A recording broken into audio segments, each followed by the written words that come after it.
మాజీ ముఖ్యమంత్రి BRS party అధ్యక్షుడు కేసీఆర్ కుటుంబంలో ఎవరు చిచ్చు పెట్టారు? నిజమే, మన అందరికీ తెలుసుకోవాలని ఆసక్తిగా ఉంటుంది. ఎవరు చిచ్చు పెట్టారు? దీనికి రకరకాల కారణాలు, రకరకాల సమాధానాలు వస్తున్నాయి బయటికి.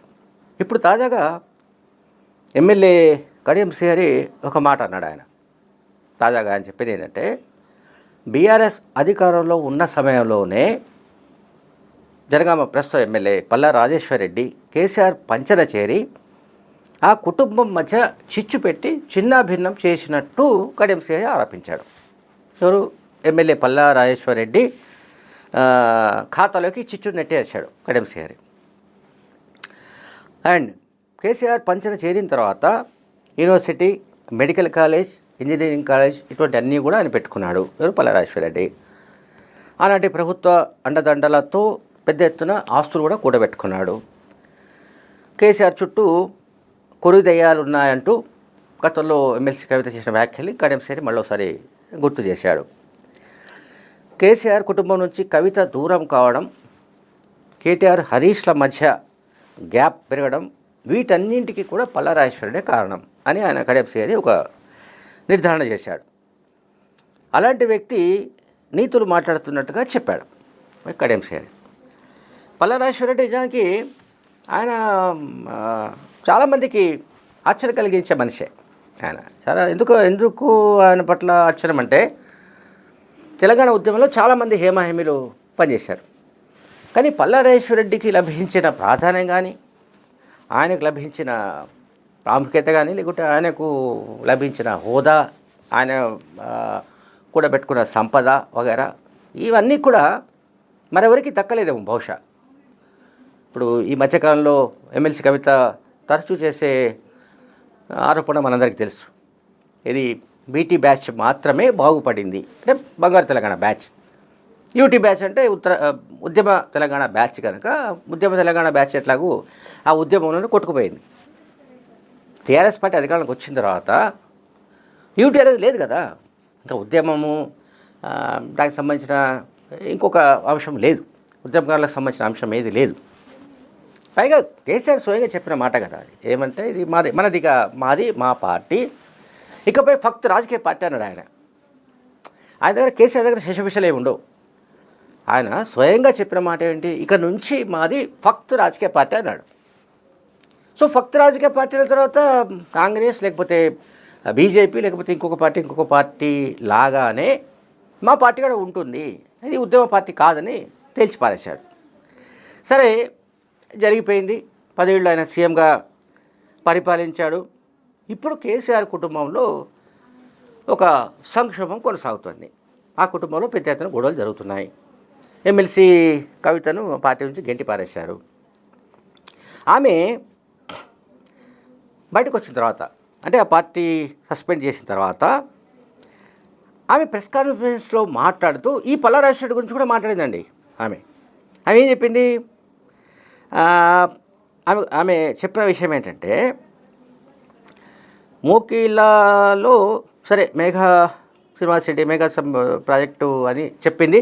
ఆ తర్వాత అదేమీ కన్ఫర్మ్ కాలేదు. బట్ మోకిలా ప్రాంతంలో, అంటే హైదరాబాద్ సిటీలోని వెస్ట్ సైడ్లో మోకిలా ప్రాంతంలో పోచంపల్లి శ్రీనివాసరెడ్డి అండ్ ఎమ్మెల్సీ నవీన్ రావు వీళ్ళంతా కలిసి సంతోష్తో కలిసి వీళ్ళంతా 750 కోట్ల విల్లాల నిర్మాణానికి సంబంధించి ప్రాజెక్టు చేపట్టారు అని ఆమె ఆరోపించారు. ఈ స్థాయిలో డబ్బు ఎక్కడిదని కూడా ఆమె ఆరోపించారు. ఇది పాత విషయమే. బట్ పల్లా రాజేశ్వరరెడ్డి పేరు మళ్ళీ ట్రెండింగ్లో వచ్చింది కాబట్టి చెప్పాలనుకుంటున్నా.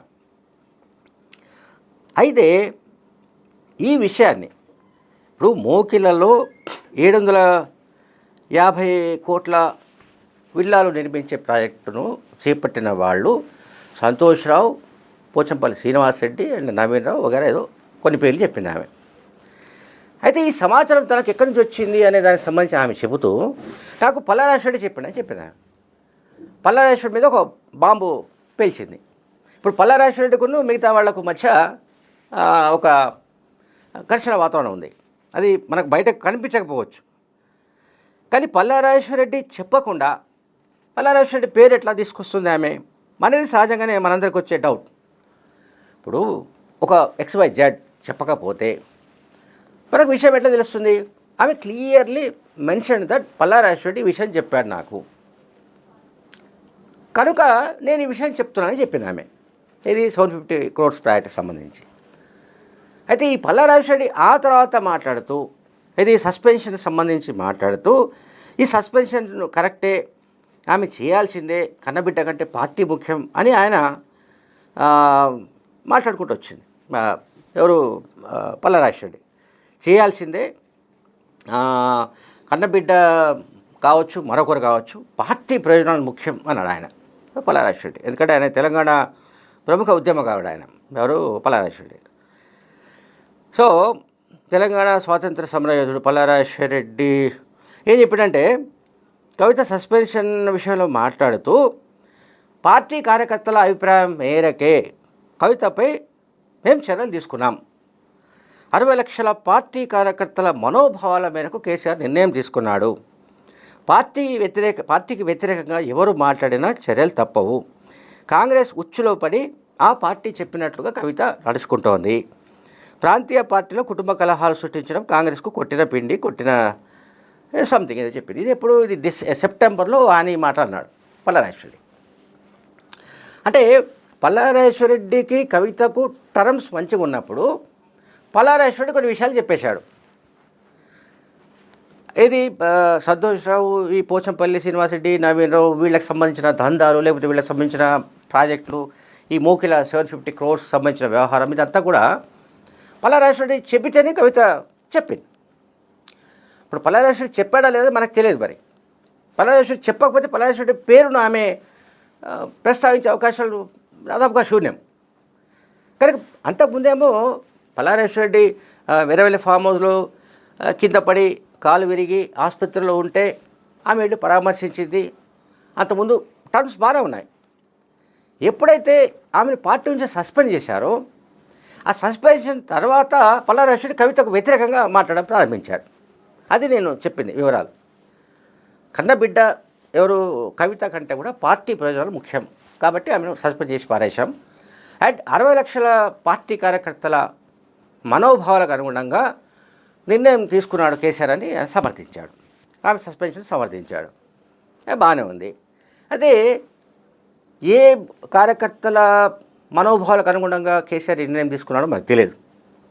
కానీ ఎన్ని లక్షల మంది కవితను సస్పెండ్ చేయాల్సిందేనని ఏదో వెళ్ళి ఫామ్ హౌస్ దగ్గర ధర్నాలు చేశారా, లేకుంటే నిరాహార దీక్షలు చేశారా, లేకుంటే తెలంగాణ భవన్లో గొడవలు చేశారా?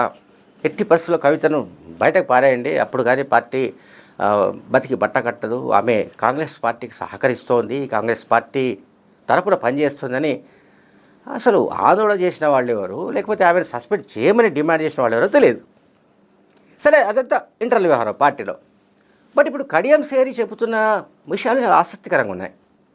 అసలు కేసీఆర్ కుటుంబంలో చిచ్చు పెట్టిన మనిషి ఈ ఫలానా జనగామ ఎమ్మెల్యే అని చెప్పాడు పల్లా రాజేశ్వరి. పల్లా రాజేశ్వరిరెడ్డికి శక్తి సామర్థ్యాలు చాలా ఉన్నాయి, మనందరికీ తెలుసు, తెలంగాణ ప్రజలందరికీ తెలుసు. అండ్ పల్లా రాజేశ్వరిరెడ్డి ఆయన ఎట్లా ప్రోగ్రెస్ అవుతూ వచ్చాడు. 2014కి ముందు పల్లా రాజేశ్వరిరెడ్డి ఎవరు, 2014 తర్వాత పల్లా రాజేశ్వరిరెడ్డి ఏమిటి అనేది తెలంగాణ ప్రజలకు, బీఆర్ఎస్ పార్టీలో ఉన్న నాయకులకు, వీళ్ళందరికీ కూడా తెలుసు. సో మొత్తం మీద మళ్ళీ ఒకసారి పల్లా రాజేశ్వరిరెడ్డి వార్తలోకి ఎక్కినట్టుగా మనకు అర్థమవుతుంది. Thank you very much.